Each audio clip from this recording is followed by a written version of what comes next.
일단 오늘은 뼈대만 정리하고 조금 부족한 부분은 단원배 문제 풀이하면서 그때 이론 정리를 조금 더 보충해 드릴게요.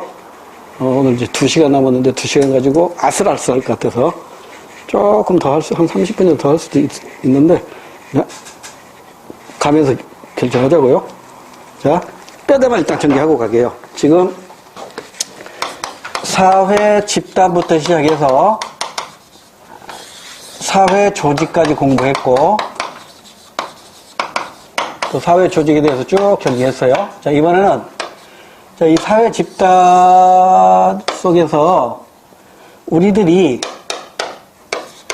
인간답게 살기 위해서, 인간답게 살기 위한 삶, 인간다운 삶을 위해서 다른 사람과 일정한 관련을 맺고 행동을 해요. 이걸 사회적 행동이라고 해요. 사회적 행동. 그러니까 사회적 행동에 대립되는 개념은 개인적 행동이겠죠. 이를테면 혼자서 산책을 한다, 독서를 한다, 잠을 잔다. 이것은 개인적 행동이잖아요. 근데 이것만 가지고 우리는 인간다운 삶을 누릴 수가 없거든요. 인간은 사회적 존재이기 때문에 다른 사람과 일정한 관련을 맺고 행동을 한단 말이에요. 부부 간의 행동, 부모 자식 간의 행동, 선생과 제자 간의 행동, 뭐 등등 이런 사회적 행동을 하게 되고, 이 사회적 행동을 서로 교환을 하게 되는데 그 교환하는 수단이 있겠죠. 지금 여러분하고 나하고 사회적 상호작용을 하고 있어요. 근데 사회적 행동을 서로 교환하고 있어요. 상호 교환하고 있는 걸 사회적 상호작용이다라고 하는데, 이 사회적 상호작용은 상징체계를 통해서 이루어지거든요. 그러니까 상징체계라는 건 뭐냐면 의사소통 수단을 상징체계라고 불러요. 그러니까 지금 언어가 있잖아요. 지금 한국말로 수업하고 있잖아요. 그다음에 손짓도 하고 있고 몸짓도 하잖아요. 이런 것들을, 그러니까 언어, 문자, 활자, 뭐 몸짓, 손짓 이런 것들이 전부 의사소통 수단으로 활용되고 있는데, 이런 의사소통 수단을 전부 통틀어서 상징체계다 이렇게 불러요. 상징체계. 그러니까 상징체계를 통해서 상호작용을 한다. 그런 의미로 상징적 상호작용이라고도 불러요. 그런데 이런 상징적 상호작용은 태어나서 죽을 때까지 이루어지겠죠. 태어나서 죽을 때까지 이루어지는데, 태어나서 죽을 때까지 여러분은 한국에서 태어났기 때문에 한국말을 배웠어요. 여러분은 한국에서 태어났기 때문에 한국의 교육을 받았고, 한국의 제도, 정치제도나 경제제도에 따라서 정치활동을 하고 경제활동을 해나갑니다. 즉, 이걸 한마디로 통틀어서 얘기하면 문화라고 표현해요. 그래서 여러분은 한국에서 태어났기 때문에 한국의 문화를 학습해 나가요. 만약에 여러분이 영국에서 태어났다면 영국의 문화를 학습해 나가겠죠. 영국의 말을 배우고 영국의 제도, 교육을 배우고 문화를 배워나가겠죠. 이걸 일컬어 그 사회의 구성원으로 성장해 나간다. 여러분이 한국에서 태어났기 때문에 한국 사람으로 성장해 나가는 거예요. 한국 사람으로 적응해 나가는 건데, 이걸 일컬어서 사회화라고 불러요. 사회화. 그래서 이 사회화도 다양한 개념이 있어요. 기초사회화, 재사회화, 예기사회화, 탈사회화, 이런 용어들로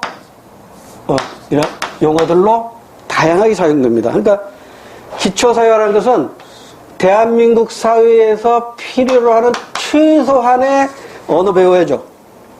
그렇잖아요. 대한민국에서 한국말 못하면 사회생활 못하는 거잖아요.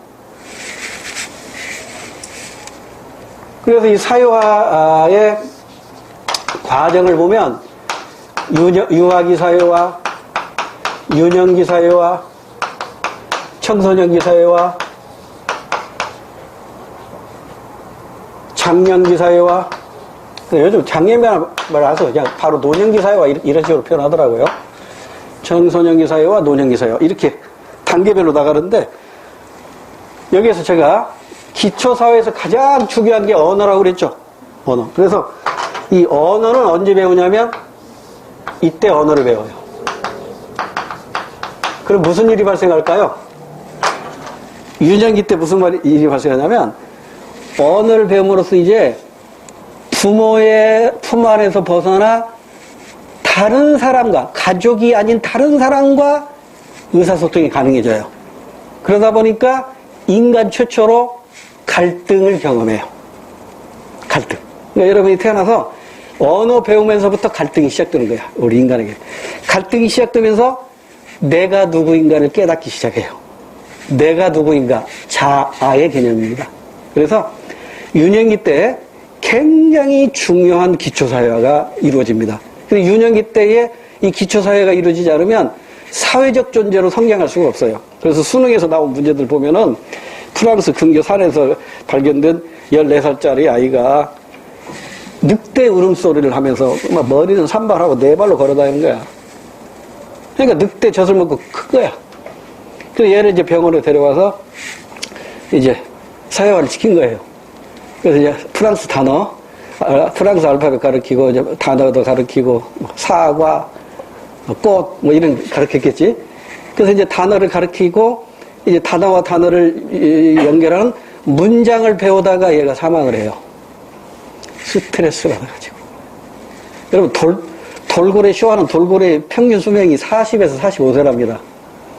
바다에 사는 돌고래는요, 40에서 45세를 산대요. 근데 돌고래 쇼에서 훈련받은 돌고래는 5년 지나면 죽는데요. 쇼 하기 위해서 인간에게 얼마나 혹독한 그 스트레스를 받았겠어요. 그러니까 돌고래는 바다로 보내야 돼요. 쇼하는 거 보지를 말아야 된다니까. 그게 돌고래를 위한 거라고. 그러니까 그 아이도 그 프랑스 단어 문제, 이걸 어렸을 때 그걸 놓쳐버리면 못 배운다니까요. 시간도 오래 걸리고. 그래서 제가 언젠가 한번 그 얘기 했을 거예요. 만 9세 때는, 만 9세가 뇌에서는 환갑이에요. 뇌의 환갑은 9살이라니까요. 그때부터 노화가 시작되는 거라고. 그러니까 언어는 9세 이전에 배우는 게 가장 좋대요. 그래서 언어 학자는 그렇게까지 얘기하잖아요. 만 9세까지는 9개 국어를 능통할 수 있다고 그러잖아요. 9살, 만 9살까지는요, 9개 나라 언어를 능통할 수 있대요. 근데 이제 9살 넘어서면 이 언어들을 관장하는 중간뇌가 이제 늦기 시작하는 거야. 근데 저는 중학교 들어가서 알파벳 배우고 시작했거든요. 그러니까 영어 회화도 잘 안 될 뿐만 아니라 그 중학교 그 머리로 영어를 공부하니까 되냐고. 10살 넘어서 중학교 13살인가요? 그때 영어를 배우면 되냐고. 요즘은 다행히 유치원 아이들도 영어 잘해요. 왜? 어렸을 때부터 영어 유치원도 다니고. 제가 깜짝 놀랐다니까요. 언젠가 그 대모산에서 등산, 동네 뒷산이라 등산이 아니라 그냥 산책 갔는데 꼬맹이 하나가, 내가 이렇게 산책하고 있는데 나보다 좀 젊은 애야. 이렇게 지나가. 내 앞을 이렇게 지나가요. 근데 그 뒤에 따라서 여자아이가 초등학교 1학년이나 2학년 된 것 같아. 여자아이가 아빠 뒤를 막 쫓아가면서 떼디 그러는 거야. 아빠가 아니라 떼디 그러더라고. 영어 좀 하는 거보다 그 꼬맹이 이렇게 쳐다봤어요. You are so fast 그러는 거야. 들리는가요? You are so fast. 뭐라고 번역해야 돼요? 너무 빨라 이런 뜻이죠. 그러니까 아빠도 그렇게 알아들었어. 너무 빠르다고? 그러니까 반문을 하는 거야. 그러니까 아이가 아빠는 하나밖에 몰라 그런 거야. 왜? 그러니까 꼬마이가, 저도 깜짝 놀랐어요. You are so fast 이 말에는 빠르다는 말도 있지만 굉장히 활발해 이런 뜻도 있어. 아빠 You are so fast. 아빠 참 활발해 이렇게 얘기하는 거야. 그러니까 그 영어 학원에서 배운 걸 그대로 아빠한테 써본 거잖아요. 그게 강남 아이들이라고. 그게 강남 아이들. 이제 그만할게요. 소외감 느끼고 또. 우리 학원 옆에 바로 그 청담호 학원인가 무슨 그냥 버스가 막 20대 가까이 있어. 그냥 서울 시내에 있는 애들 다 데리고 오는가 봐. 내면 이제 꼬미면 꼬미 들어갈 거야. 헬로! 그 영어 원어민으로 F5 하고 들어가. 분식집이 있는데 분식집에서 주문하기 전까지 영어로 대화해요. 그래서 꼬맹이들이 영어로 대화해.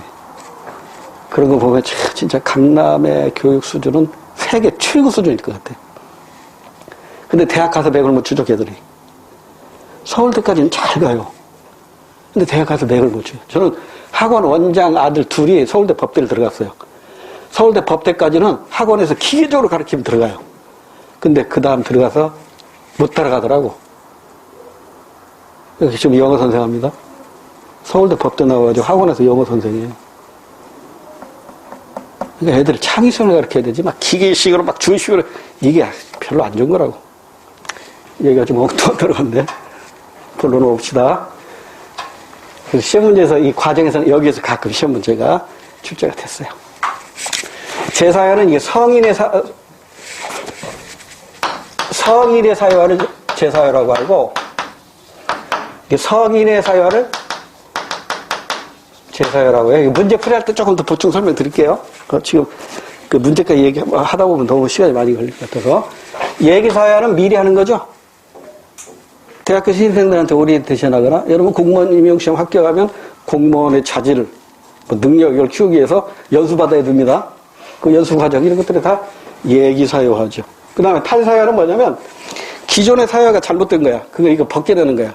어디에서 주로 이루어지냐면, 교도소에서 주로 이루어집니다. 너는 그렇게 행동하면 안 돼. 범죄의 심리라든가 행동을 벗게 되는 거죠. 탈사유화.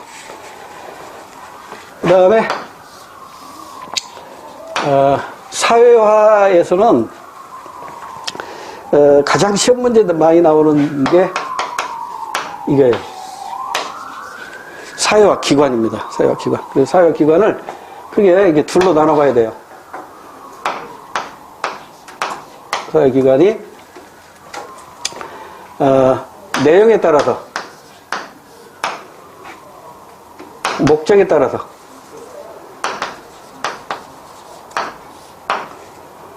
내용에 따라서 기초적이라면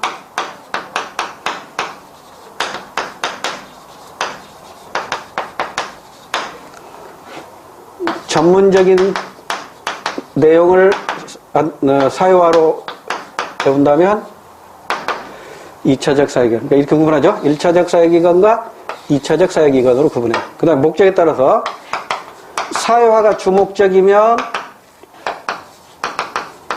공식적 사회기관. 부수적이라면 공식적 사회기관과 비공식적 사회기관으로 나눠집니다.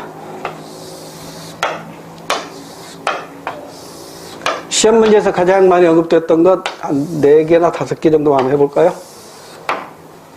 가족, 학교, 회사, 교도소.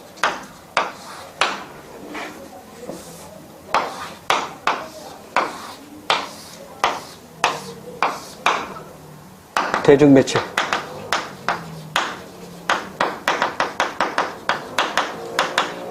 신문, 라디오, 텔레비전, 잡지 등등의 대중매체.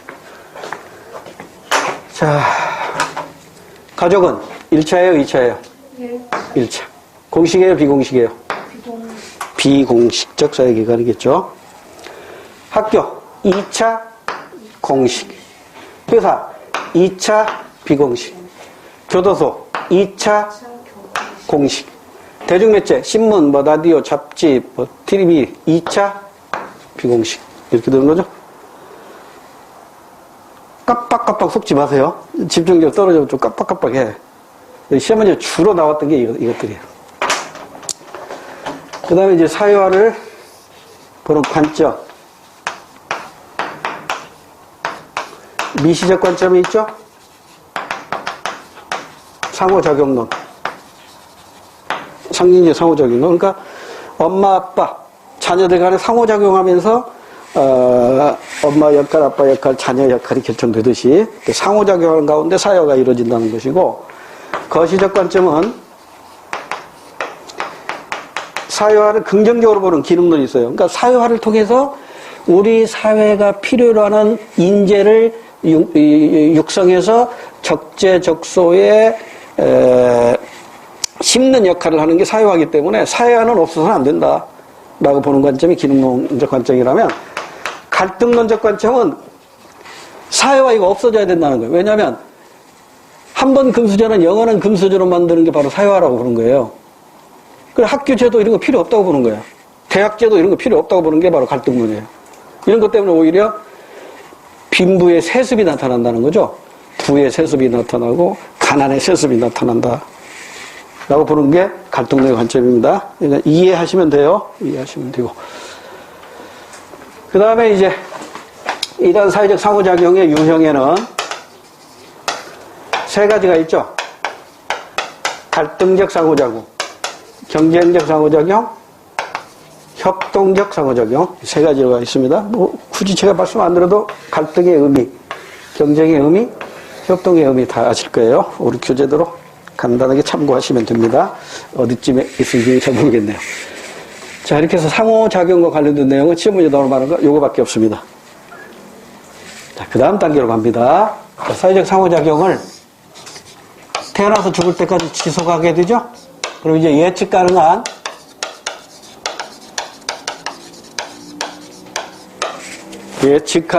일정한 관계가 나타나요. 예측할 수 있는 일정한 관계가 나타나요.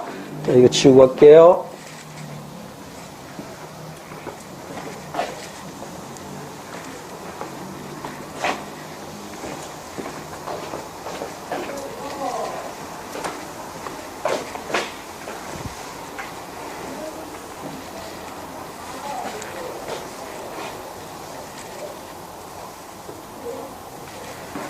예측 가능한 일정한 관계를 우리는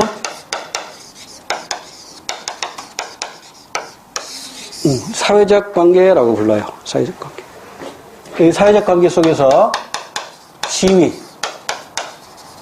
역할,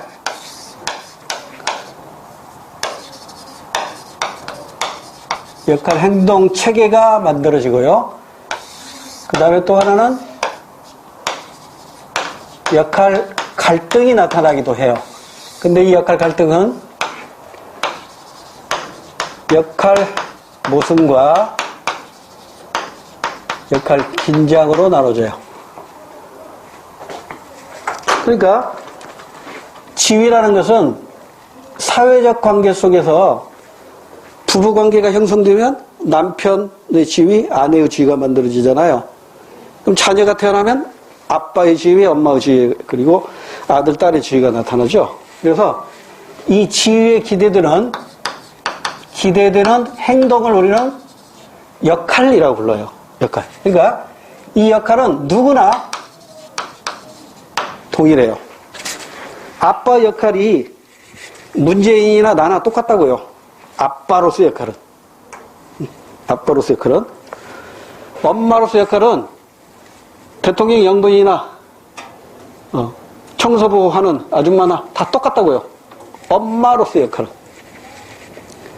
그러니까 특정 지위의 역할은 동일해요. 그런데 그것에 구체적인 행동을 역할 행동이라고 그러는데, 이 역할 행동은 사람마다 다 달라요. 사람마다 다 역할 행동은 달라요. 그래서 이 역할 행동이 다르기 때문에 사회적인 보상을 해주기도 하고, 사회적인 제재가 가해지기도 합니다. 사회적인 제재가 가해지고 해요. 사회적 보상, 승진, 합격 등. 사회적인 제재 볼까요?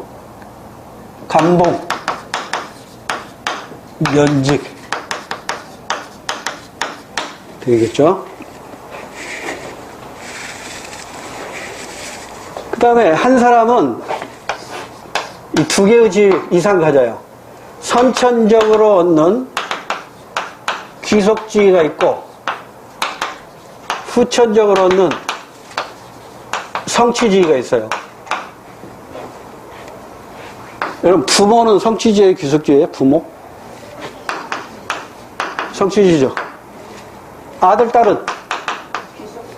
이건 귀속지위라고. 헷갈리지 마세요. 부모와 자녀, 이게 지위가 달라. 부모는요, 태어나면서도 부모는 없어요. 노력해야 되고, 결혼한다고 다 부모 되는 건 아니잖아요. 자녀는 태어나니까 아들이고 딸이잖아요. 그 다음에 귀속지위는 자녀, 아들, 딸 뿐만 아니라 남자, 여자. 이건 귀속지위예요. 근데 남성, 여성은 어때요? 남성다움, 여성스러움, 여성다움. 이거 성취지라고요. 이게 사회마다 다 다른 거예요. 후천적으로 결정되는 겁니다. 그 다음에 연령, 인종, 청소년, 귀속주의죠. 노인, 귀속주의죠. 그다음에 직업상, 지위가 바로 성취지예요. 그래서 누구나 이 귀속지와 성취지를 모두 갖다 보니까 역할 간의 충돌이 나타나요. 역할 간의 충돌이 나타나요. 근데 그 충돌이 두 가지 모습으로 나타납니다. 이 역할 갈등은요, 둘 이상의 지위 간의 충돌이에요. 역할 긴장은요, 하나의 지위에 따른 충돌이에요. 예를 들어 볼게요. 윤비 엄마, 동시에 공무원이야. 토요일날 출장 명령을 받았는데 토요일날 윤미가 병원에서 수술 받도록 예약이 이미 돼 있어요. 윤미 엄마 어디로 가야 돼요? 병원으로 가야 돼요? 지방으로 출장 가야 돼요? 병원으로. 그래서 기준을 만들었어요. 선공, 후사. 말 참 좋죠? 공적인 것을 먼저 하고 사적인 일은 나중에 하래요. 어디로 가야 돼? 출장부터 가야 돼. 너무 국가주의적이죠? 그렇게 선거 없게 만들어 놨잖아. 인간적으로는 윤미한테 가야죠. 수술 받는데. 그래서 만든 게 이제 선거공사 이런 것들이죠. 또 경찰관인데 동시에 엄마의 아들이겠지. 신호위반 차량을 딱 잡고 보니까 엄마야. 딱지 끊어야 돼요? 안 끊어야 돼요? 네? 신호위반 자동차 딱 잡았어. 면허증서 보니까 엄마야. 딱지 끊어야 돼? 안 끊어야 돼? 왜 경찰복 입어요? 경찰로서의 임무에 성실하라. 그래서 경찰복 입는 거야. 이것도 하나의 상징체계죠. 경찰은 경찰복을 입어야 돼요. 학생은 학생복을 입어야 돼요. 수녀는 수녀복 입죠. 중은 승복 입죠. 신부, 개토릭 신부는 신부복 입잖아요. 이게 다 그들의 역할을 충실하도록 하기 위해서 만들어진 거라고. 그러면 윤미 엄마는 성취지야, 귀속주의야? 성취지. 공무원은 성취지야, 귀속주의야? 성취지. 그러니까 이건 성취지 간의 충돌이 일어난 거지. 경찰관은 성취주의인데 아들은 귀속주의잖아. 이것은 성취주의와 귀속주의 간의 충돌이 일어난 거지. 이런 식으로 해서 출제가 된단 말이에요. 됐죠? 근데 이건 둘 이상의 지위였잖아. 예? 여기는 하나의 지위라고. 예를 들면 검사가 형량을 구할 때나 판사가 형을 선고할 때 갈등하겠지. 조국의 아내 정경심 교수에게 이번에 1심 판사가 징역 4년을 선고해가지고 법정 구속했죠. 지금 난리더라고. 서울에서 서초동 가서 또 촛불 집회해야 된다고 어쩐다고 난리야. 그러니까 판사도 고민했을 거 아니야. 아, 이걸 4년 선고할 것인가 무죄를 선고할 것인가 고민했을 거 아니야. 근데 지위는 하나죠. 판사라는 지위는 하나인데 이거 무죄로 선고할까 4년을 선고할까 2년을 선고할까 1년을 선고할까 고민하다가 4년 선고한 거잖아. 이건 역할 긴장이야, 역할 모순이야? 역할 긴장이라고. 하나의 지위 때문에. 여러분, 자녀가 성적표를 가져왔는데 꼴찌에서 두 번째라면 어떡할래요? 제가 경험했던 건데. 꼴찌에서 두 번째 가는 성적표를 받아왔어. 여러분 어떻게 할래요? 속에서는 우라통이 터지지만 격려해 주세요. 저도 그렇게 했습니다. 하는 데까지 해봐라. 안 되면 어쩔 수 없고. 그래서 담임한테 전화가 왔어요. 수업 시간은 팍 졸기바란데 집에서 안 자니? 수업 시간은 계속 졸기바라고 잡았는데. 그러니까 흥미가 없으니까 그런 거예요. 공부에. 그 담임 수학 선생인데 제가 과외를 좀 해주면 안 될까요? 그러더라고요. 아, 나도 학원 선생인데요. 과외 그 효과 없어요. 이게 막 바로 화를 내다가 왜 과외가 효과 없다고 생각하냐. 공부 헐로만큼 효과 있죠. 우리 애는 공부 헐레가 아니니까 효과 없어요. 그 후로 더 이상 전화하지 않더라고. 그래도 지금 갈 길 가잖아요. 체육과 가, 이 삶의 질이 가가 제일 높은데. 그러니까 학부모 입장에서도 그래요. 성적표 봤을 때 이거 혼을 내 참어. 이 갈등 생기잖아요. 이때 갈등은 역할 모순이에요, 역할 긴장이에요? 역할 긴장이라고. 그래서 예전에는 시험 문제가 역할 모순이 한 90%가 출제가 됐어요, 거의. 근데 최근에는 얘하고 얘를 구분하는 문제가 자주 출제가 돼요. 역할 모순하고 역할 긴장하고 구분할 줄 알아야 됩니다. 담임의 역할. 이걸 사람으로 다스릴까, 매로 다스릴까, 이런 선생마다 다 다르잖아요. 자, 이렇게 해서 사회적 관계. 그 다음에 이제 이 지위가, 사회적 지위가 이동합니다. 지위가 영원히 고정되어 있는 건 아니잖아요. 사회적 지위가 이동하는 것은 사회 이동이라고 해요. 사회 이동. 그래서 이 사회 이동이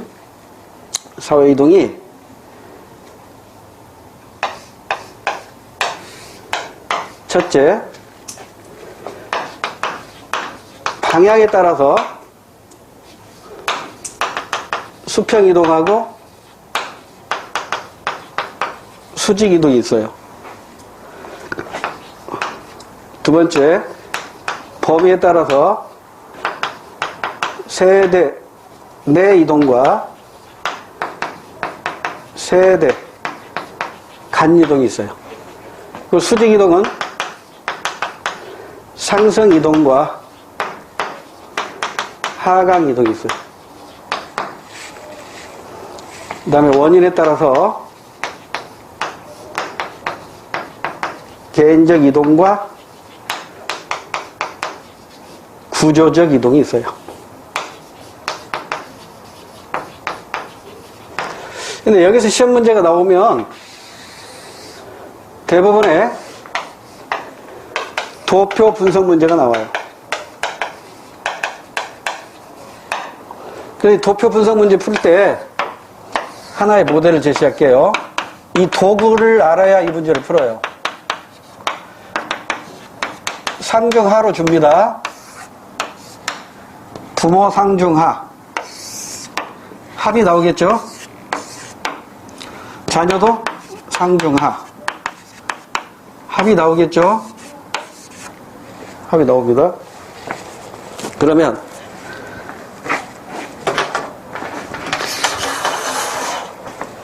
부모가 상일 때 자녀도 상, 부모가 중일 때 자녀도 중, 부모가 하일 때 자녀도 하. 이렇게 대각선으로 나오면 이게 바로 계층 세수배예요. 이게 전체가 100%로 나오기 때문에 계층 세습이 이를테면 50%가 나오잖아요. 계층 세습이 50%잖아요. 그럼 50%는 사회 이동한 거야. 50%는 사회 이동한 거라고. 그러면 예를 보세요. 부모가 중일 때 자녀가 상이야. 상승 이동한 거죠. 부모가 한대 자녀는 상이야. 상승 이동. 부모가 한대 자녀는 중이야. 상승 이동이죠. 그러니까 얘들은 이쪽 이 대각선 위에 있는 애들은 이게 상승 이동하는 거야. 근데 얘들은 뭐예요? 부모는 상인데 아들은 중산층에 머물고 있어요. 부모는 상인데 아들은 거지 됐어. 집안 말아먹었죠? 하강 이동이죠. 얘도 하강 이동이죠. 그래서 이 대각선 왼쪽에 있는 건 하강 이동이에요. 그러니까 상승, 하강, 계층 세습 합치면 100이 나와야 돼요. 100%. 계산 문제 풀 때는 이걸 항상 기준으로 하고 자, 부모가 상중하가 어떻게 두느냐에 따라서 이 모양이 피라미드 형도 될 수도 있고, 다이아몬드 형이 될 수도 있고, 뭐 모래시계 형이 될 수도 있고, 그래요. 이건 나중에 다시 하자고요. 자녀도 마찬가지야. 자녀 상중하가 이게 뭐 피라미드 형일 수도 있고, 다이아몬드 형일 수도 있고, 모래시계 형일 수도 있어요. 다만, 여기서 신경 써야 할 게 중산층입니다. 중산층이 많을수록 그 의미가 있죠. 사회가 안정적이에요. 중산층이 줄어들수록 사회가 양극화되는 거죠. 그러죠? 중산층이 줄어들면 그들이 부자 되거나 가난뱅이로 떨어지는 거잖아요. 그래서 중산층 가지고 뭘 판단한다? 사회가 안정적인 사회냐, 불안한 사회냐가 결정되는 거예요. 그래서 시험 문제에서는 이 중산층의 포인트를 두고 풀어나가면은, 문제가 쉽게 풀립니다. 중산층이 많을수록 안정된 사회. 중산층이 줄어들수록 불안한 사회. 이렇게 이해하시면 돼요. 그리고 이것도 지금 시간이 좀 모자라서 이거 문제 있거든요. 기출문제에도 한번 풀어보시고 다음에 이제 단어면 문제 풀이할 때 더 자세하게 설명드릴게요. 일단 우리 뼈대만 정리하고 가자고요. 이 시간에. 그 다음에 조금 더 나가 볼게요. 칠판 좁으니까 이거 지우고 나중에 이제 세대가 여기 보세요. 여기 부모 자제가 나왔으니까 이거 세대 내이동이에요, 세대 간이동이에요. 세대 간이동이죠. 근데 이렇게 할 수 있어. 자녀의 현재, 자녀의 과거, 자녀의 미래 이렇게 낼 수도 있겠죠. 그럼 이것은 세대 내이동이 되는 거죠. 한 세대 내에서 그 자녀가 과거에는 어떻고 현재는 어떻고 세대 내이동인 거죠. 개인적 이동은 개인적인 노력에 의해서 신분이 바뀌어지는 것이라면 구조적 이동은 사회 구조가 바뀌어지는 거죠. 뭐 혁명이 일어났다거나 전쟁이 일어났다거나 뭐 식민지배에서 해방됐다거나 이렇게 사회 구조가 바뀌면 지위도 바뀌죠. 그게 이제 구조적 이동입니다. 안정된 사회일수록 개인적 이동이 비중이 크겠죠. 불안한 사회일수록 구조적 이동의 비중이 크겠죠. 넘어갈게요. 그 다음에 이 사회 이동을 제도적 또는 법적으로 이렇게 합시다. 금지시키는 사회가 있고요. 인정하는 사회가 있어요. 그러면 사회 이동을 금지시켰대. 이게 뭐야? 세습이죠, 세습. 한번 거지는 영원한 거지. 언젠가 중앙일보에서 여러분 난곡동이라고 아세요? 저 서울대학교에서 조금 더 들어가면 난곡. 지금은 거기 아파트 촌으로 바뀌었는데 예전에는 거기 판자촌에 그 대명사였어요. 그 난곡동. 거기서 거지 3대를 취재한 적이 있어요. 할아버지 거지, 아버지 거지, 아들 거지. 3대가 같은 그 판잣집에 살면서 생활하는데 여기에 이제 중앙일보 기자가 참여관찰법으로 그들과 같이 생활을 한 거야. 그래서 그들의 왜 할아버지가 거지니까 아들이 거지가 되었고 그 아들이 거지니까 손자까지도 거지가 되었는가. 그 거지의 대물림을 쭉 그 시리즈로 쓴 적이 있어요. 근데 우리나라에서는 그 기부금이 별로 안 들어왔는데 그 해외 동포들이 그걸 보고 그냥 눈물의 기부금을 쏟아 부어가지고, 한때, 거기가 그 거지 3대 기부금이 꽤 많이 들어왔던 걸로 기억이 나요. 그거로 지금 재개발돼가지고 거의 다 아파트 쪽이 됐죠. 근데 사회 이동이 제도적으로 금지되니까 이런 사회를 우리는 뭐라고 하냐면 폐쇄사회라고 부르죠. 폐쇄적인 계층구조라고 불러요. 폐쇄적 계층. 인정하는 사회. 이게 개방적 계층 구조가 되죠. 그러니까 여러분 폐쇄적 계층 구조하고 개방적 계층 구조를 그림으로 그리면 이렇게 돼요.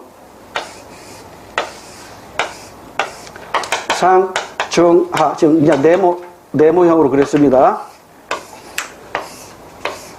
상, 중, 하. 폐쇄 사회는요, 요것만 가능해요.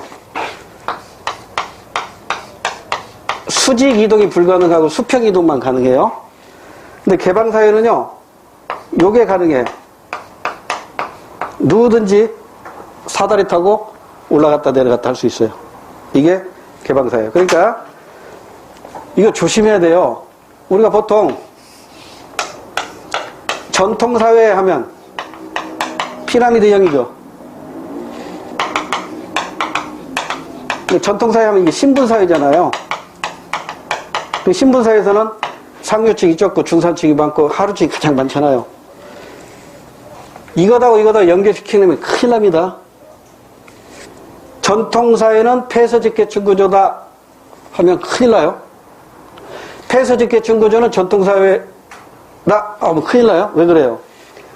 전통사회라 하더라도 이게 있을 수가 있거든요. 이게 있다면 이건 폐서직계층 구조가 아니라고. 그러니까 이렇게 생각하세요. 피라미드형이라고 해서 폐서직계층 구조라고 생각하지 마세요. 전통사회는 피라미드 구조예요. 근데 피라미드 구조라고 해서 폐쇄적 사회라고 이렇게 생각하면 안 된다니까. 그 다음에, 이와 유사한 것으로 이제, 현대 산업사회에서는, 이게 산업사회죠. 전통사회는 피라미드형. 산업사회는 다이아몬드형이죠. 상하보다는 중산층이 많잖아요. 그럼 이거 보세요. 개방적 계층 구조는 피라미드형이다. 이렇게 하면 안 됩니다. 개방적 계층 구조도 피라미드형이 있고 개방적 계층 구조도 다이아몬드형이 있는 거예요. 그래서 다이아몬드형은 개방적 계층 구조다. 이 말도 틀린 거라고요. 요거 가지고 시험이 잘 나온다고. 다시 피라미드형이다 다이아몬드형이다. 이것은 계층, 구성, 비율로 얘기하는 거예요. 얘는 폐쇄적 계층 구조, 개방적 계층 구조는 법적, 제도적으로 금지되느냐, 인정하느냐, 이거 가지고 구분한 거라고. 이거 별개의 거란 말이에요. 나중에 문제 풀 때 다시 나올 거예요. 그럼 이게 이론적으로, 현실적으로 존재하는 것이라면, 이론적으로 존재하는 건 이것도 있죠. 상중하가 똑같아. 이걸 뭐라고 해요? 완전 평등형. 상중하가 숫자가 똑같아. 이걸 이거 완전 평등형, 완전 계층형 이렇게 불러요. 이건 이론상으로만 존재해요. 그러면 이게 전통사회고, 이게 산업사회고, 이건 이론적으로 존재한다면, 정보사회는 어떻게 될까요? 타원형이에요. 타원형. 이게 바로, 이렇게 합시다. 정보사회는, 자, 전통사회에서 산업사회로, 산업사회에서 정보사회로 가는데, 정보사회는 이걸 낙관적으로 보는 사람이 있어요. 정보사회를 비관적으로 보는 사람이 있어요. 낙관적으로 보는 게 타원형이에요. 중이 더 많아지죠? 비관적으로 보는 게 모래시계형이에요. 중산층이 무너진 거잖아요. 이렇게 구분하면 돼요. 이게 별로 어려운 건 아니고. 그 다음에, 자, 지금 사회적 관계 지위에서 사회 이동까지 정리가 끝났네요. 사회 이동까지. 자, 그러면, 사회적 관계는 이 정도로 하면 신문이 나올 만한 거 웬만하면 정리가 됐고, 그 다음 단계로 갈게요.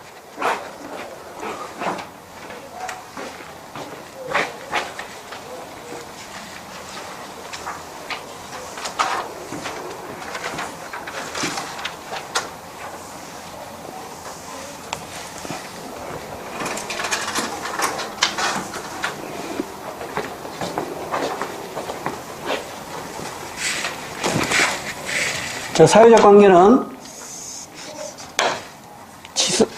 사회적 상호작용을 지속하며 나타낼 관계, 사회적 관계인데, 이 사회적 관계를 전체적으로 파악해서 사회를 이해하는 하나의 틀이 만들어져요. 그 틀을 사회 구조라고 해요. 사회 구조는 사회적 관계를 전체적으로 파악해서 사회를 이해하는 틀, 이걸 사회 구조다 이렇게 얘기해요. 그래서 사회 구조에서 시험 문제 나왔던 것들을 종합해보면 특성을 5가지 정도로 요약을 하는데 지금 암기하려고 하지 마세요. 자연스럽게 알게 되니까. 지속됩니다. 사회 구조는. 우리 대한민국 사회 구조는 하루아침에 바뀌는 거 아니잖아요. 지속되면서 안정성을 가지고 있고, 그러면서 역사를 갖게 되고, 그렇다고 고정된 건 아니잖아요. 서서히지만 변동하게 되고, 그 다음에 사회 구조의 틀에서 우리는 일정한 행동을 해야 돼요. 어떤 행동을 해서는 안 되기도 하죠. 이걸 강제성이라고 합니다. 이 중에 사회 구조를 이해할 때 이 세 가지만 가지고 설명하는 학자가 있고, 이 세 가지를 무시하고 이걸 가지고 사회 구조를 설명하는 학자가 있어요. 이 지속성과 안정성과 역사성을 중심으로 해서 사회 구조를 설명하는 학자들을 우리는 기능론자라고 불러요. 기능론자 또는 이제 구조 기능론 이렇게 표현하기도 하는데, 구조자는 생략하기도 하니까요. 기능론. 그다음에 변동성과 강제성을 가지고 사회 구조를 설명하는 학자들을 우리는 갈등론자다 이렇게 불러요. 그러니까 사회 구조를 올바로 설명하려면 기능론만 가지고는 안 되겠죠. 갈등론만 가지고도 안 되겠죠. 그러니까 기능론과 갈등론을 병행해서 사회를 설명해야 되겠죠. 여기서 하나 더. 사회 구조는 강제성이 있기 때문에 사회 규범이라는 게 만들어져요. 사회 규범. 이 종류는 우리 교과서에서 삭제됐으니까 몰라도 되고요. 이게 대표적인 게 도덕이나 법이잖아요. 관습 이런 거. 그럼 사회 규범을 어떻게 해야 돼요? 우리는 지켜야 되죠. 지키도록 강제성을 부여받은 거잖아요. 그러죠? 전에 한번 얘기했던 기억이 나는데, 그 대치동에서 강의할 때인데, 미국에서 유학으로 대학을 졸업한 아이가 학과를 바꿔가지고 한국에서 전공을 바꿔서 다시 공부하고 싶다고 해서 27인가 28먹은 여자아이가 내가 담임으로 있는 발에 들어왔어요. 근데 첫날 딱 왔는데 깜짝 놀랐어요. 투명 비닐백에 어깨다 이렇게 탁 걸치고요. 그때가 걔가 그러니까 5월, 6월 달쯤 온 거야. 학교 초부터 온 게 아니라.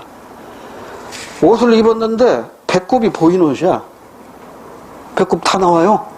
그리고 팬티인지 반바지인지 이게 분간이 안 되는 그런 옷을 입고 쪼리 딱딱 끌고 그 투명백 안에는 라이터가 보이고 담배가 보이는 거야.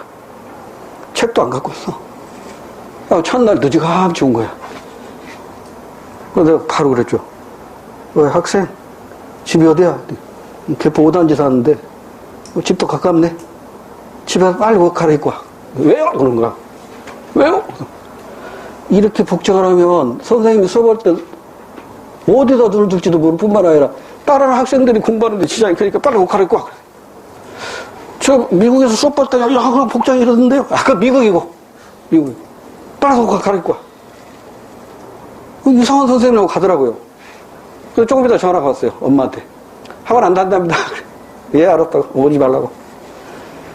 한국에서는 안 통하죠. 네? 비키니 입고 수업 받을 수 있어, 미국에서는. 한국에서는 안 되지, 그렇게 하면. 우리가 지켜야 할 규범이 있다고요. 그 규범을 어기는 걸 뭐라고 해? 이걸 어기는 걸 뭐라고 해? 이걸 일탈이라고 불러요, 우리가. 일탈. 그러니까 그 여자아이는 한국에서는 그게 일탈이야. 미국에서는 일탈이 아니겠지만. 그래서 이 일탈 행동 이론에 원인별 분류를 하면 이게 순서대로 전개가 되죠. 처음에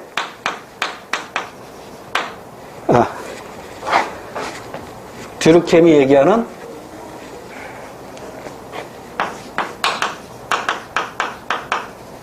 아노미라는 게 있어요. 아노미 이론. 그래서 이 아노미 이론은 처음에 얘기한 사람이 듀르켐이거든요. 그러니까 아노미는 문자 그대로 해석하세요. 이게 합성어거든요. 없다. 노미. 규범이 없다. 그러니까 무규범 상태에서 일탈을 하는 거예요. 농경사회에서 산업사회로 사회가 급변했어요. 그러다 보니까 농경사회 공동체 의식이 무너지고 새로운 개인주의가 등장하게 돼요. 그러니까 이게 공동체 의식을 따를 건지 개인주의 의식에 따를 건지 헷갈리면서 사회 적응을 못하는 일탈을 하게 되는 거예요. 그러니까 이런 일탈은 언제 발생한다? 급변하는 사회에서 나타나는 거예요. 급변하는 사회에서 나타나는 일탈이에요. 그런데 이제 산업사회가 완성이 되고 지금 정부사회로 가잖아요. 그래서 급변하는 사회가 이제 산업사회가 어느 정도 완성이 되어 가다 보니까 뒤르케메 제자 파슨스가 있고 파슨스 제자 머튼이 있거든요. 머튼이 보니까 우리 할아버지 은사께서는 그 당시에는 사회가 급변한 사회였지만 지금은 사회가 안정된 사회에서는 무기범이 아니라 규범이 있어. 규범이 있는데 이걸 안 지키는 거야. 왜 안 지키느냐? 목적과 수단이 괴리가 나타나서 안 지킨다는 거예요. 그래서 이걸 목적과 수단의 괴리, 목적과 수단의 괴리 또는 불일치 때문에 일탈이 일어난다는 거야. 그러니까 이 일탈은 안정된 사회에서 나타나는 거죠.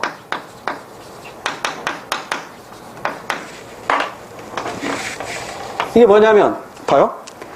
돈을 벌고 싶어. 그러면 열심히 일해서 돈 벌면 되죠. 그런데 사기치는 거야. 그러니까 목적과 수단 간의 일치가 안 되는 거죠. 합격하고 싶어요. 그럼 열심히 공부하면 되죠. 근데 컨닝을 해.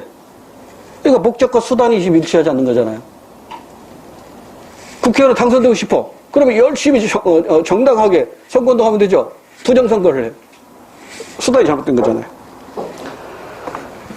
그래서 뒤르케메 아노미하고 머튼의 아노미를 구분할 줄 아는가, 이것도 시험 문제에 언급되고 있고요. 그다음 두 번째, 아노미 이론 다음에 등장한 게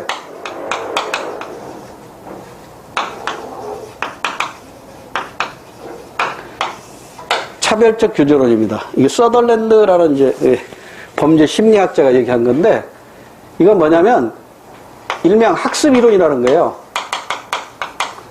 끼리끼리 노는 거죠. 끼리끼리. 여기다 쓰지 않을게요. 요요상종이라는 말 들어봤죠? 네? 요요상종이야. 끼리끼리 놀아. 까마귀 노는 곳에 백로에 가지 마라. 이것도 이 차별적 규제론과 관계가 있는 거죠. 그 다음 마지막이 낙인이론이죠. 그러니까 비키니 입고 수업 받는 것을 미국에서는 이걸 악으로 보지 않아요. 근데 우리나라에서는 악으로 볼 수 있다고. 왜? 그 사회가 그렇게 낙인을 찍어 놓기 때문에 그런 거라고. 그래서 낙인이론인데, 이게 낙인이론에 대해서는 이게 1차적 일탈보다는요 2차적 일탈에 관심을 갖게 되는 게 바로 낙인이론이죠. 왜냐면 한번 낙인 찍히니까 다시 또 일탈을 하는 거죠. 그래서 1차적인 낙인을 안 찍는 것이 해결책이죠. 1차적인 낙인 안 찍는 게 해결책입니다. 좀 사례가 많이 있는데 나중에 간호별 문제 풀이할 때 그때 그 문제 가지고 사례 설명드릴게요. 그래서 일탈행동에는 세 가지, 아노미, 차별적 규제론, 낙인이론, 이런 순서로 미국에서 발전했는데 이걸 그대로 우리 한국에서도 교과서에 그대로 삽입했다, 이 정도로 알아두시면 됩니다. 자, 그 다음에 이 사회 구조의 특성을 했으니까 이번에는 사회 구조를 보는 관점이 있겠죠.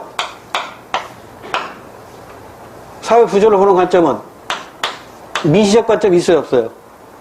없죠. 이 관점은 오직 거시적 관점만 존재하겠죠. 왜냐하면 사회 구조니까. 그래서 기능론과 갈등론으로 나눠지는데, 여기 이건 제가 설명하지 않아도 우리 전 시간에 한번 얘기했어요. 사회 구조를 긍정적으로 이해하는 입장, 보수적인 입장, 기능론. 사회 구조 이거 바꿔줘야 돼. 뒤집어져야 돼. 이대로는 안 돼.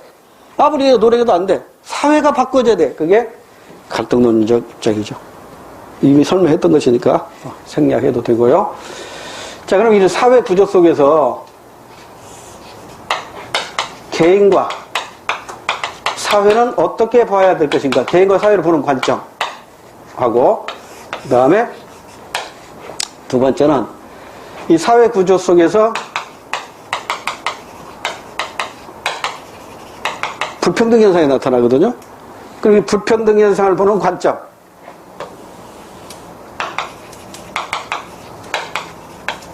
이걸 좀 정리를 해야 돼요. 그래서 개인과 사회를 보는 관점하고 불평등 현상을 보는 관점. 잠깐 쉬었다가 할게요. 오늘 좀 빡빡하네.